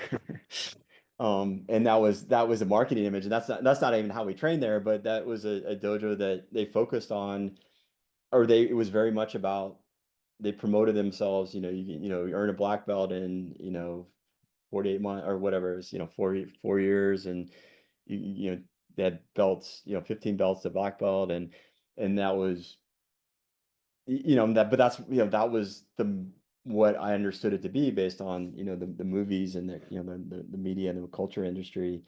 And I think that's the point you bring up, is that's where the time and the patience and the discernment comes in, to figure out, is there, even, recognizing, I imagine some of these kata, may have originated, a couple hundred years ago, because they were they're explained to me as being big movements because they were wearing armor. And so they, there's like, I actually have a video that shows sort of a modern version of that kata where someone just comes up and, shoves you. But I didn't, ran out of time. But I think that's the point, is that I think all of this stuff is subject to distortion, and it's figuring out, okay, does this practice meet my need, and is it, is there something I can learn from it, and then trying to get to, if there is an authentic transmission out there, can I try and get as close to it as possible? Yeah. Okay. And Thank you. at the end of the day, it's this, there is a, with this practice, there is a skill level that is very, it's either there or it's not. Yeah.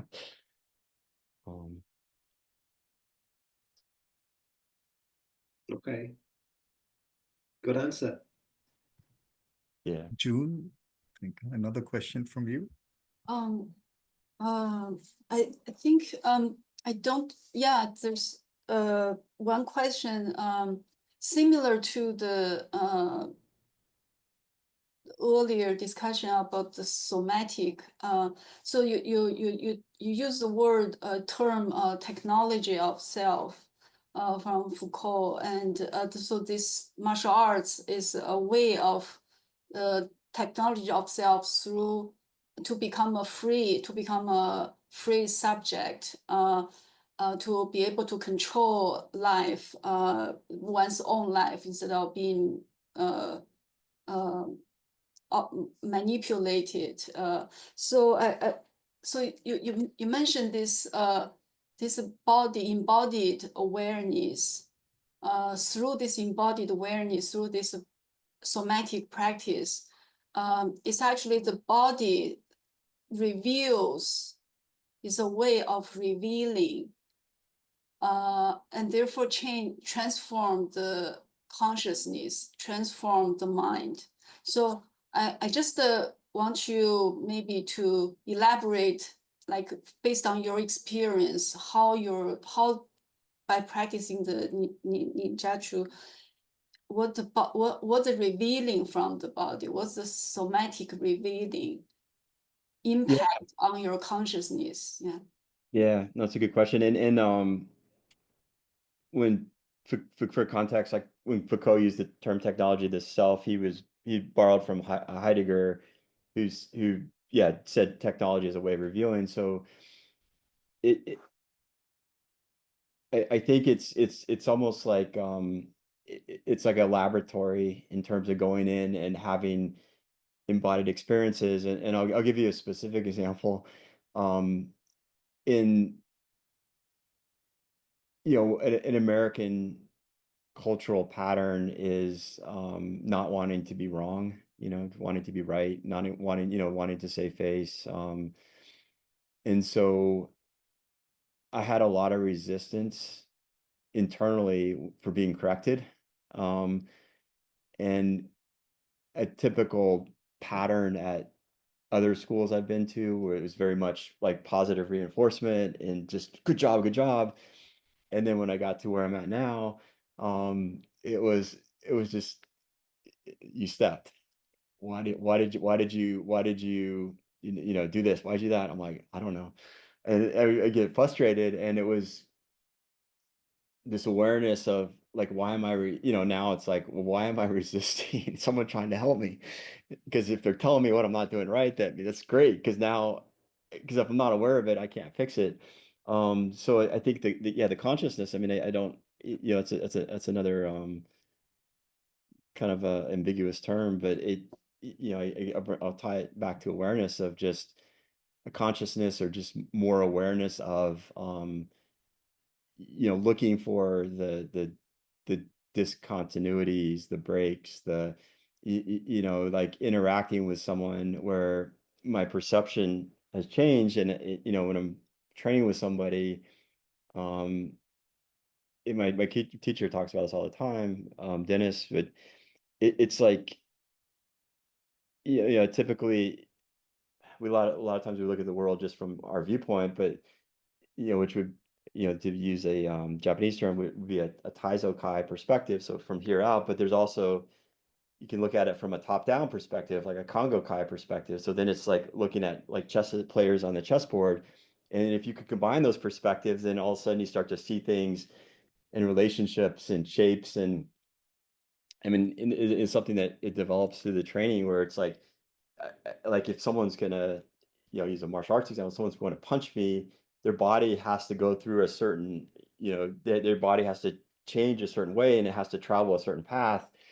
Um, and if you go back to neuroscience and neuroplasticity, and the neuroscience says that like the brain, like we're predicting things, and because we can't process everything in real time, there's too much information, so our brain has to make predictions and adjust those predictions. And so what this training is helping me do is from that perspective, is helping me make better predictions, so I can start to see where people are going to be and what they're going to do, or where, okay, just stuff I couldn't perceive before. So the consciousness piece of it, I think it just comes back to, for me right now, just awareness and catching things, and become like an architect of my own transformation, meaning I can go through life and just kind of keep doing things I've always done, or just start to become aware of, oh, that's something I'm doing, and I need to change that. Then now I can change it. Good, thank you. Yeah, thanks. A little bit following up on the issue of Deleuze and Guattari being used by the military, your own entry into this entire physical practice is quite willingly knowing that it's a combat sort of, I mean, it's again, putting in scare quotes, a combat sport. So in a way, the kind of lessons you're talking about, even becoming imperceptible, etc., are framed by the fact that you're entering into a martial art and you're trying to take the lessons of that into life. So does not that imply, that in a way, your entire frame of existential, life is one of combat? It's life as war, in a sense. And is that a justifiable frame to enter life? And would that mean something else for, or would that itself color the way in which you approach life? Yeah, I mean, I was trying to think of a way to describe the practice, and I consider it high speed, high stakes meditation, meaning I can sit and meditate for 20 minutes and quiet my mind, or someone's across from me intending to cause harm, and I don't, have a second. So I would say it's a relational practice. It connects me to a system in the training. It's a system. And I think with anything, it's, it came out of a context of combat, and in a context for survival, and not sport. So yeah, I mean, it's a fair question. I'm not sure. Let me Yeah, think. I think what you said is also very inviting, that it's a high speed, high stake meditation. And, immediately brings to mind the fact that it is a way of coping in this high speed, high stake world. Uh, so, I mean, maybe a way of defending yourself in answering a question like that is that there is a war going on, that we are in the thick of. I mean, do you see it like that? Or, I think partly the way you frame your dissertation is that there is Yeah, a war going on.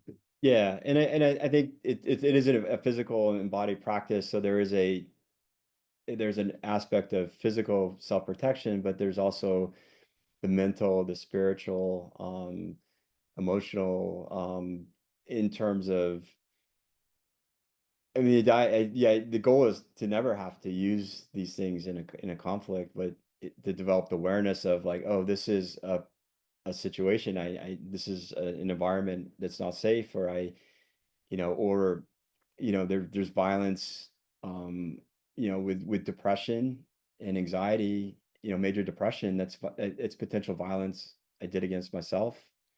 I mean, I'll be honest. I mean, there were periods of time where I hit existential despair, where it's like, if I don't figure this out, I will, I will kill myself. So I think there is a need for self-protection, from everything that's going on, from the news, with the violence, the potential violence, the chaos, um, the grabbing of our attention, the stolen focus. I mean, these are things that take away, and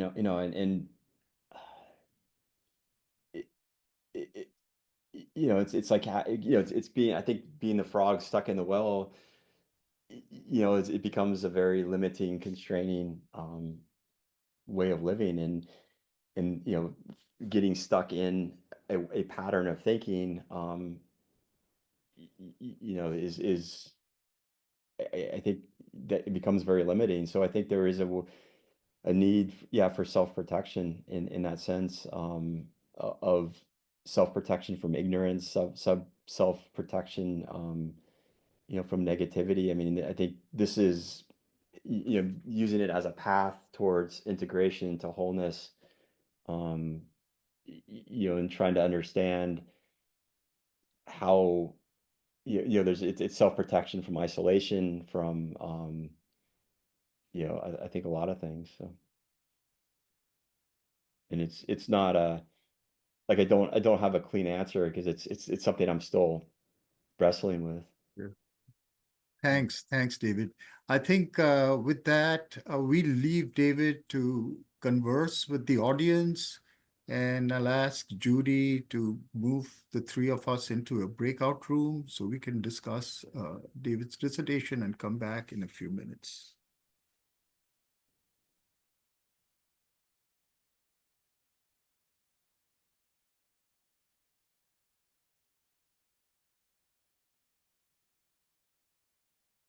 Yay, David. So thank you. Thank you for showing up. Sorry, containing that, but it was like so good. So yeah, I'm just gonna let folks like raise their hand, and you can take questions or feedback.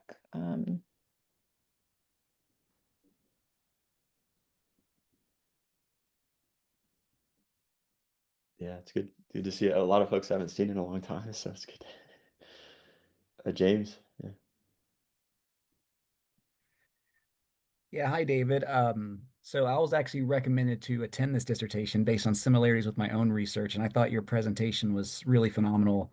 I identified quite a bit with what you had to say, and one of the questions I had based on your research was particularly with that particular form of martial arts in contemporary U.S. society. One thing I've noticed is among the kind of dominant academic discourses that there are different types of perspectives on martial arts, whether it might be a traditional perspective or viewing martial arts from maybe a combat sports centric focus. And I think what you're proposing here is that there's this whole other element there, this in the ecological side of it. And I'm just curious, looking ahead to the future, where you feel that your research may be situated to kind of add that, ecological side to those larger discourses, and how that might be even more valuable going forward. Yeah, no, it's a great question, and yeah, it's interesting, because there's, like you said, there's kind of two camps of research out there in martial arts, sort of the combat sports, and a lot of that, some of that tends to be more like focused on performance or training, and then traditional, martial arts.